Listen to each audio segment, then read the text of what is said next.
नमस्कार प्यारे श्रोताओं, आज मैं पूजा रघुवंशी आपके लिए लेकर आई हूँ मशहूर कहानीकार शिवानी की एक कहानी चिर स्वयंवरा। कौन थी ये चिर स्वयंवरा? नारी मन की गहराइयों, उनके दुख सुख, मोह ममता, त्याग विराग में रची बसी कहानी। आइए सुनते हैं चिर स्वयंवरा। पत्र पढ़ते ही मुझे चक्कर सा आ गया। हे भगवान, क्या समय से कुछ पूर्व ही सठिया गई है रजनी दीदी? मैंने एक बार फिर पत्र को अविश्वास से पढ़ा। नहीं, पत्र में परिहास का अवशेष भी नहीं था। फिर मैं क्या उन्हें नहीं जानती थी? जिनके रूखे अधरों पर हंसी तो दूर, जीवन भर 1 सेंटीमीटर की मुस्कान भी कभी नहीं खिली, वे क्या अपनी किसी प्राक्तन छात्रा से ऐसा मजाक कर सकती थी? फिर मैं तो उनकी छात्रा ही नहीं, दूर के रिश्ते की मौसेरी बहन भी थी। इसी से उन्होंने लिखा था, आत्मीय स्वजनों में एक तुम ही ऐसी हो जिसे मैं निश्चिंत होकर अपने जीवन के इस महत्वपूर्ण मोड़ की साक्षी बनने को बुला रही हूँ। इसी 15 को मेरा विवाह है। उसी दिन संध्या की मेल से हमारा रिजर्वेशन भी हो चुका है। ओह, तो हनीमून की योजना भी बन चुकी है रजनी दीदी। पर कहाँ जाएंगी? जिस वानप्रस्थी अवस्था में अपना विवाह रचा रही थी, उसमें तो उन्हें अपना हनीमून बद्रीनाथ जाकर मनाना ही शोभा देता।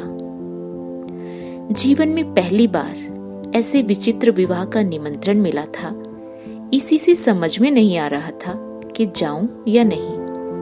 रजनी दीदी से मेरे रक्त मांस का रिश्ता दूर का होने पर भी हृदय का रिश्ता अत्यंत निकट का था।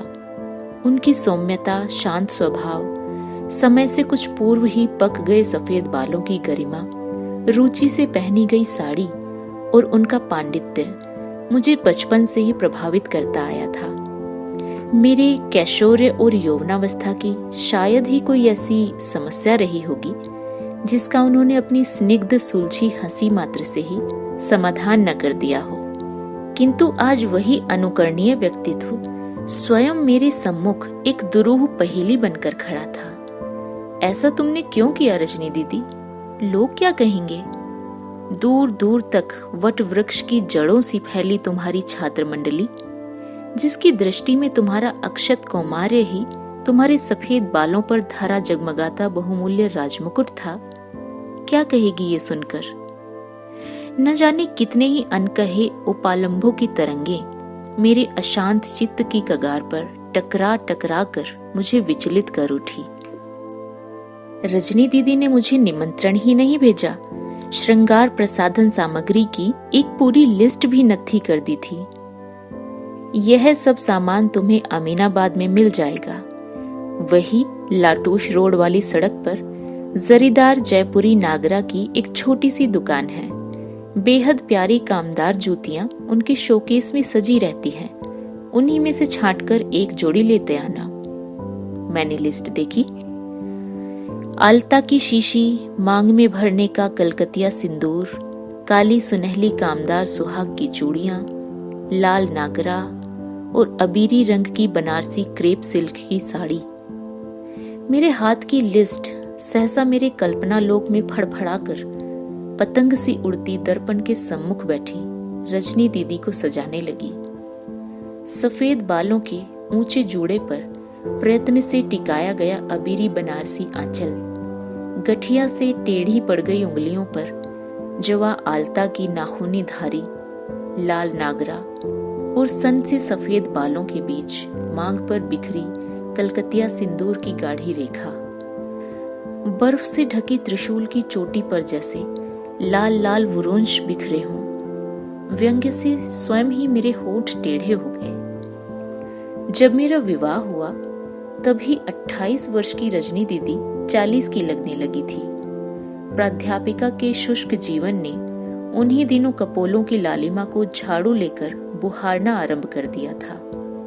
पर फिर भी सुर्ख गालों की ललछोही आभा सामान्य ही मलिन हो पाई थी। एकदम शोंठ सिल्क की सी चिकनी त्वचा थी उनकी। इसी से लगता था कि गहरे लाल टूली रेशम को किसी फूहड़ गृहिणी ने धो पटक कर फीका बना दिया है। किंतु इधर जब उन्हें देखा तो मन खिन्न सा हो गया। अब तो वह शॉर्ट सिल्क फीका ही नहीं पड़ा, बहुत दिनों से उपेक्षित किसी पुराने बक्से में पड़े रेशम किसी सिलवटे भी पड़ गई थी उसमें। बिना इस्त्री किए रेशम से ही उस झुर्रियों भरे रेशमी चेहरे को देखकर मैं मूर्खों की भांति फक से कह भी बैठी थी, हाय रजनी दीदी, आप तो एकदम ही बुढ़ा गई हो। अब क्या मेरे रस्सी कूदने के दिन है री, अगले साल पूरे 50 की हो जाऊंगी। उन्होंने हंसकर कहा तो मैं खिसिया गई। कैसी मूर्ख थी मैं, स्त्री होकर भी आज तक इतनी सी बात नहीं हृदयंगम कर सकी कि संसार की कौन सी स्त्री भला अपने बुढ़ापे का समाचार सुनकर प्रसन्न होती है। किंतु दोष मेरा भी उतना नहीं था। इधर 25 वर्षों में कालचक्र ने आवश्यकता से कुछ अधिक ही निर्ममता से रजनी दीदी को असहाय क्रिकेट गेंद सा ही इधर उधर फेंक उनकी धज्जियां ही उड़ाकर रख दी थी। उनकी बड़ी बहन खिल्लो दीदी तो उनसे 1.25 साल बड़ी थी, पर न एक सफेद बाल न एक झुर्री, चिकने चेहरे पर चमड़ी ऐसी तनी थी कि लगता था अभी अभी कपोलों की हड्डियां बाहर निकल आएंगी। 3 बहुओं का वरण कर चुकी थी, पर अभी भी चूनर ओढ़कर डोली में बैठ जाए तो चौथ की दुल्हन लगे। काठी अखरोट पड़ाक पड़ाक दांतों में ऐसे पड़काती थी जैसे मूंगफली हो।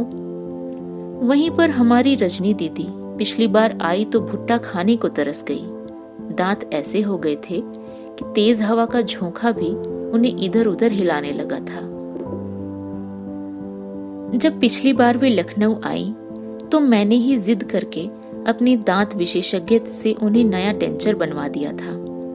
उसे लगाते ही रजनी दीदी का चेहरा एकदम बदल गया था। जिस स्निग्ध हंसी की शीतल छाया में मैं कभी अपने कार्यरत जीवन से ऊबकर पल भर सुस्ताया करती थी, वह न जाने कहाँ विलीन हो गई।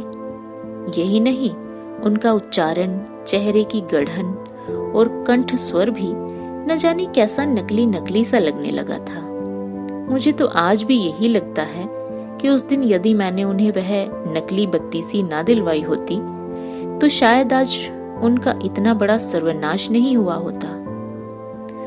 बार बार वे दर्पण के सम्मुख जाकर अपने प्रतिबिंब को ऐसे निहारती रही थी जैसे स्वयं ही अपने को ना पहचान पा रही हो। शाम को मेरे साथ बाजार गई तो शोकेस में लटकी हुई गहरे बैंजनी रंग की कटकी साड़ी पर रीझ गई।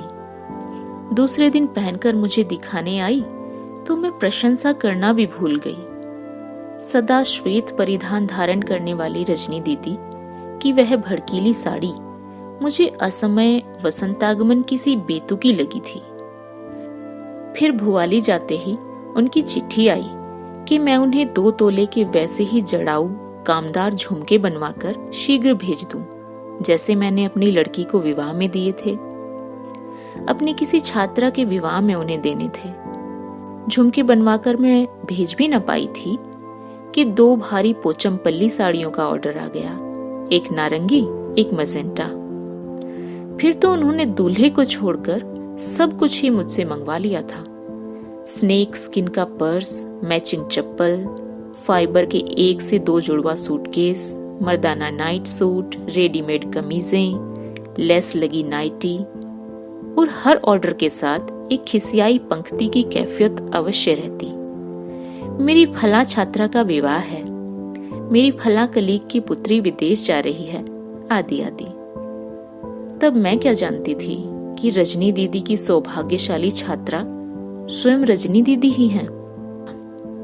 फिर जब एक दिन उन्होंने बड़े ही दुस्साह से एक साथ आधे दर्जन चिकन के मर्दाने कुर्तों का ऑर्डर दे डाला, तब मेरा माथा ठनका। उनकी कौन सी छात्रा भला 38 इंची चिकन के मर्दाने कुर्ते पहनकर विदेश जा सकती थी? और फिर तभी उनके पत्र ने प्रखर रौद्र सूर्य की सी तप्त किरणों से उस रहस्य कुहेलिका को स्वयं सोख लिया था। डॉक्टर प्रद्युम्न मेहता को तुम नहीं जानती। गत वर्ष अचानक ही अपने अस्वस्थ फेफड़ों की हवा बदलने के लिए भुआली चले आए थे। मेरे ही बंगले के पास ब्रोकाजेट में रहने लगे थे। परिचय तो हमारा 1 ही वर्ष का है, किंतु हमें लगता है कि हमारा ये परिचय इस जन्म का नहीं, जन्म जन्मांतर का पुराना परिचय है। हमारी यही मैत्री 15 को सुखद साहचर्य में परिणीत होगी। तुम्हारी उपस्थिति अनिवार्य है। ये मेरा निमंत्रण नहीं, आदेश है। तुम्हारी रजनी दीदी। मुझे लगा कि वर्षों पूर्व का अतीत मुझे फिर अपनी कक्षा में खींच ले गया है, जहां ब्लैकबोर्ड के सम्मुख प्रस्तर मूर्ति सी खड़ी रजनी दीदी अपने प्रश्न का उत्तर न पा कठिन मुख मुद्रा बनाकर गरज रही हैं। क्लास से बाहर चली जाओ, मूर्ख लड़की, ये मेरा आदेश है। उनके आदेश को भला उनकी कौन छात्रा टाल सकती थी। जल्दी जल्दी भागकर मैंने उनकी लिस्ट की सामग्री जुटाई, छोटे सूटकेस में 1 आध जोड़ी कपड़े धरे और पहाड़ की गाड़ी में बैठ गई। काठगोदाम में गाड़ी रुकी तो मैंने छोटे से प्लेटफॉर्म पर दृष्टि कई बार इधर उधर दौड़ाई। निश्चय ही रजनी दीदी अपनी पुरानी ऑस्टिन में मुझे लेने आई होंगी, किंतु कहीं भी कोई नहीं दिखा तो मैं रोडवेज की बस में बैठ गई। बेचारी रजनी दीदी शायद अपने असमय के रोमांस में आकंठ डूबी पड़ी होंगी, इसी से मुझे लेने नहीं आई। प्रौढ़ावस्था का प्रेम भी तो किसी वेगवती नदी के टूटे बांध की भांति उसकी धारा को और भी घातक बना देता है। मैंने बस में बैठते ही पर्स खोलकर लिस्ट एक बार फिर से देखी, कहीं कुछ भूल तो नहीं गई थी। कुछ लाना मत भूल जाना, रजनी दीदी ने लिखा था। तुम तो जानती हो, इस भुआली में सिवाय बांस और कफन के मिलता ही क्या है। ठीक ही लिखा था उन्होंने। बचपन में सुना था कि तू भुआली जा, पहाड़ की सबसे भयानक गाली है।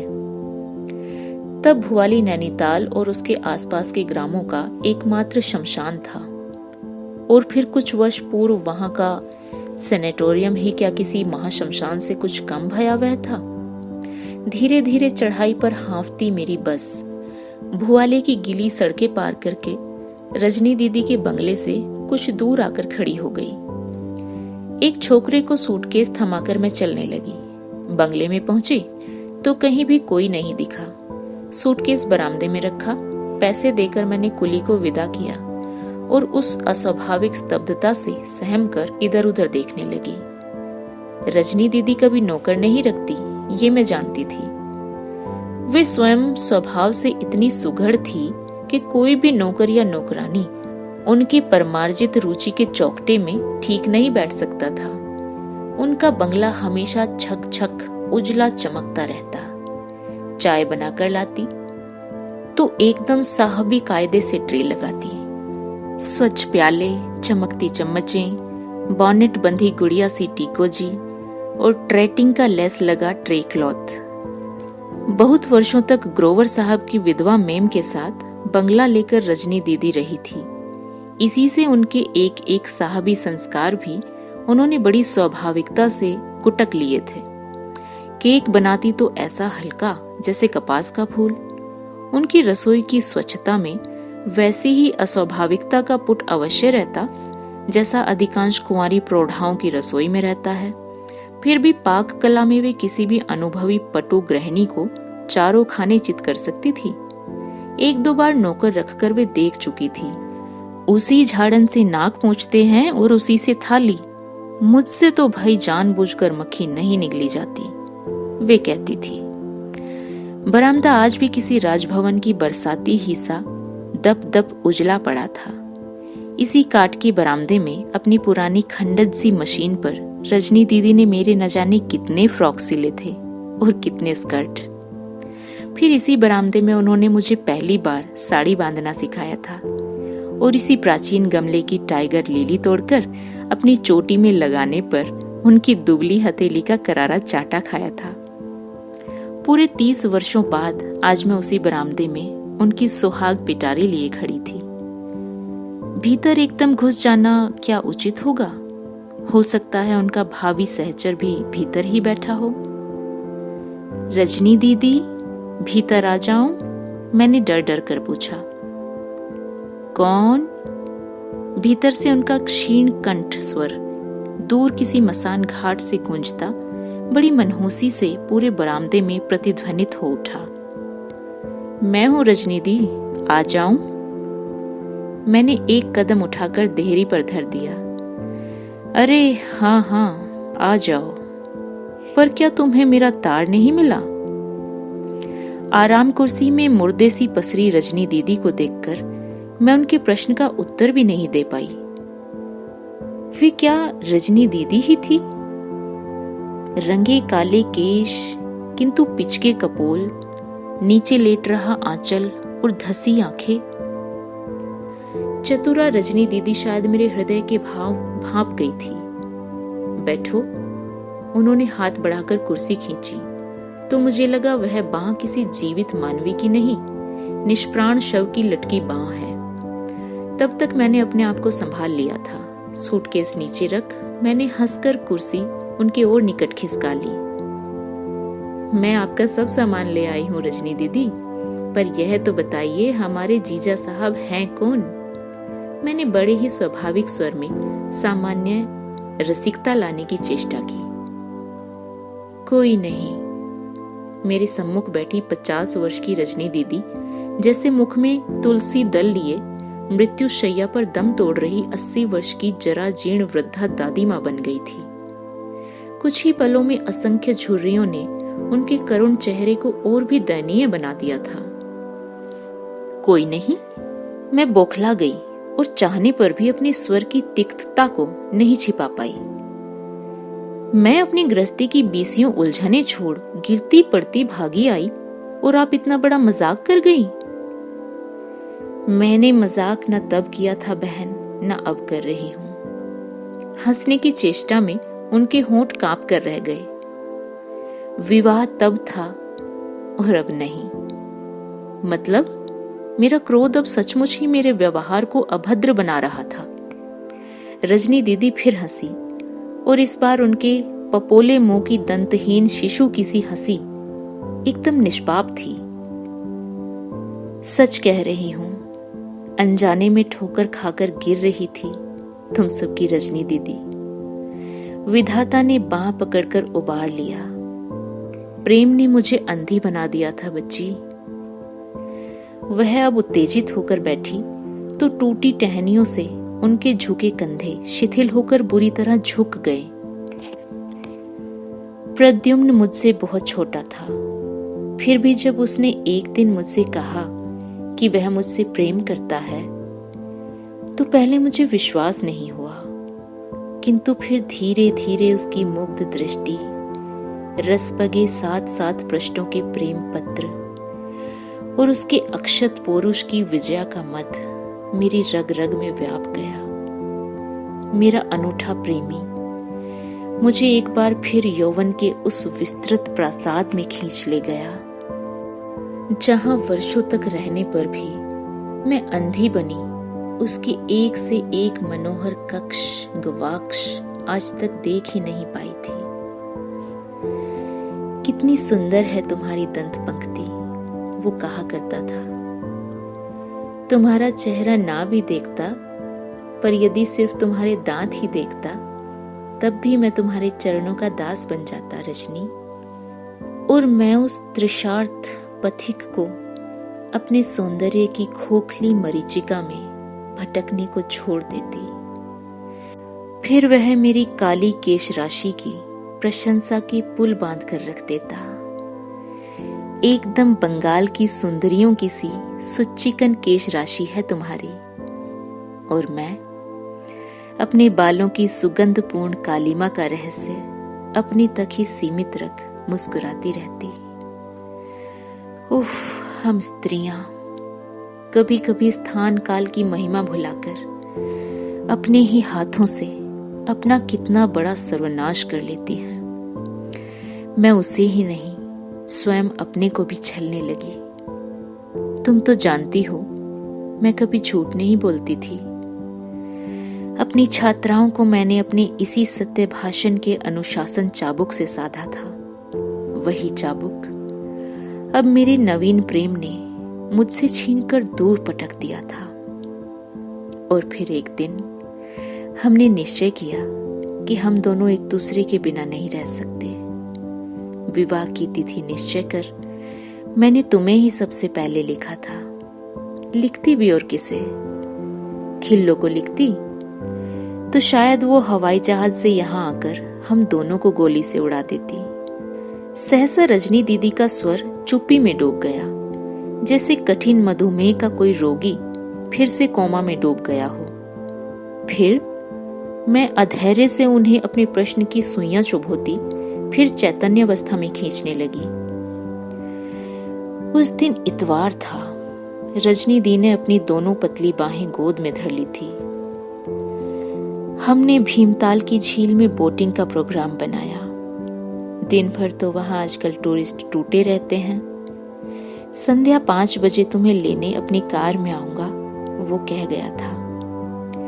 मैंने दिन भर लगकर केक बनाया, मफिन बनाए। उसे भी तुम्हारी तरह मेरे हाथ के बने मफिन बेहद पसंद थे। उन्होंने ऐसे स्वर में कहा जैसे कोई शोक संतप्त जननी अभी अभी गुजरे अपने इकलौते बेटे की पसंद का उल्लेख कर रही हो। पिछली बार तुझसे जो गुलाबी अडियार मंगवाई थी वही पहनी, बड़ा सा जोड़ा बनाकर गुलाब लगाया। रजनी दीदी अपने अभिसार की श्रृंगार साधना की विशद व्याख्या करने लगी तो मैं लज्जा से गड़ गई, किंतु उनके सौम्य संतनी के से चेहरे पर एक शिकन भी नहीं उभरी। जैसे कोई धर्मपरायणा विदेशिनी मृत्यु से पूर्व किसी पादरी के सम्मुख निष्कपट आत्मनिवेदन कर रही हो। बिंदी लगाने लगी तो सहसा मेरी श्वास मेरी हथेली से टकराकर मुझे किसी दंत मंजन के विज्ञापन की सी चेतावनी दे उठी। उफ, कितनी मूर्ख थी मैं। आज अपने जीवन की सबसे महत्वपूर्ण संध्या की आगमनी में मैं अपने प्रति कितनी उदासीन रह गई थी। एक बार भी डेंचर नहीं साफ किया था मैंने। 5 बजने में अभी पूरा पौना घंटा था। मैं चटपट डेंचर उतारकर साफ करने लगी। तभी प्रद्युम्न की कार का हॉर्न बजा। मेरा अधीर प्रेमी पौना घंटा पहले ही आ गया था। हड़बड़ाकर मैं अधधुला डेंचर ही पोंछकर लगाने लगी थी कि वह हाथ से फिसलकर चकनाचूर हो गया। वही डेंचर चकनाचूर नहीं हुआ, मेरा सौभाग्य भी उसके साथ गिरकर चकनाचूर हो गया। इससे पूर्व कि मैं कुछ सोचती, मेरा मुस्कुराता सुदर्शन मंगेतर मेरे सम्मुख खड़ा था। तैयार हो ना? गुड, चलो जल्दी ही निकल पड़े। बदली घिर रही है, कहीं झड़ी न लग जाए। भुआली की झड़ी क्या चेरापूंजी से कुछ कम वेगवती होती है? परिस्थिति की विषमता ने मेरी वाणी हर ली थी, किंतु विवशता के आंसू मैं चेष्टा करने पर भी रोक नहीं पाई। कांपते होठों के बीच शायद उसने मेरी निरीह जीवा के दंतहीन वैधव्य को देख लिया था। उसका चेहरा एकदम फक पड़ गया। वो एक शब्द भी नहीं बोला, पर मैंने सोचा बस बहुत छल चुकी हूं, अब उसे और नहीं छलूंगी। प्रद्युम्न, मैंने हंसकर कहा, जिस दंत पंक्ति को देखकर तुम मुग्ध हुए थे वह मरीचिका मात्र थी। मेरे बाल भी सफेद हैं प्रद्युम्न। इसी अप्रैल में मैं पूरे 50 वर्ष की हो जाऊंगी। मेरी अंगुलियां गठिया से टेढ़ी हैं। मेरी कमर में हमेशा दर्द रहता है। मेरी छात्राओं में से अधिकांश दादी नानी बन चुकी हैं। और फिर मैं रोने के बदले जोर जोर से हंसने लगी।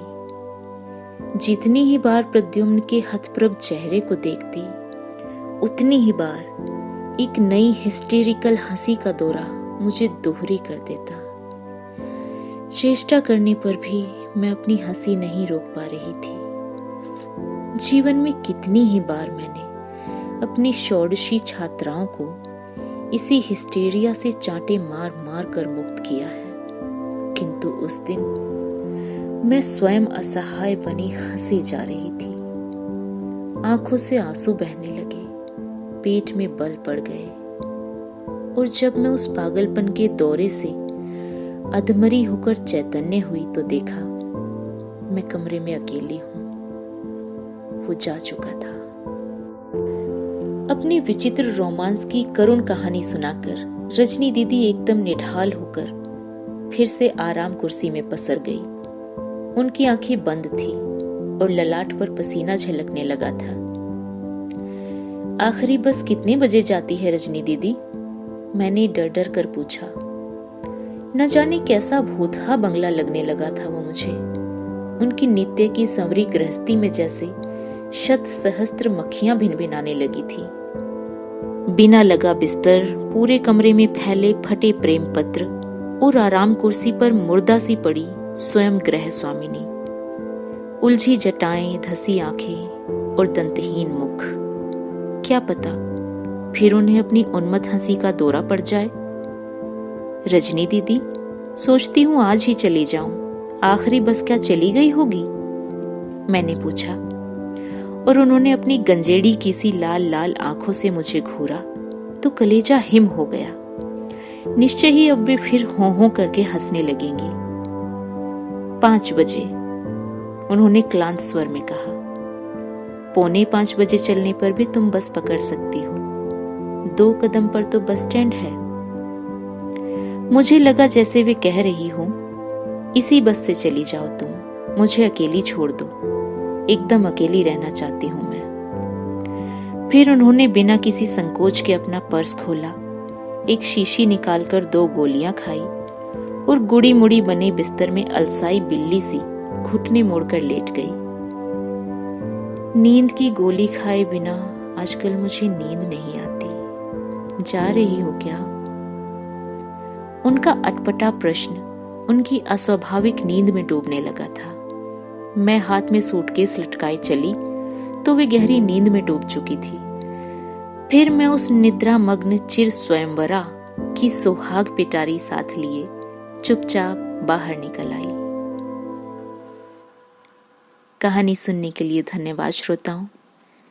ये कहानी आपको कैसी लगी कमेंट में ज़रूर बताएं। अगर आप मेरे चैनल पर नए हैं तो नमस्कार, मेरा नाम है पूजा रघुवंशी और इस चैनल पर मैं आपके लिए लेकर आती हूँ श्रोताओं बहुत ही खूबसूरत कहानियाँ। अगर आपको मेरी आवाज़ में ये कहानियाँ सुनना पसंद है तो मेरा चैनल सब्सक्राइब करें और मुझे प्रोत्साहित करें। धन्यवाद।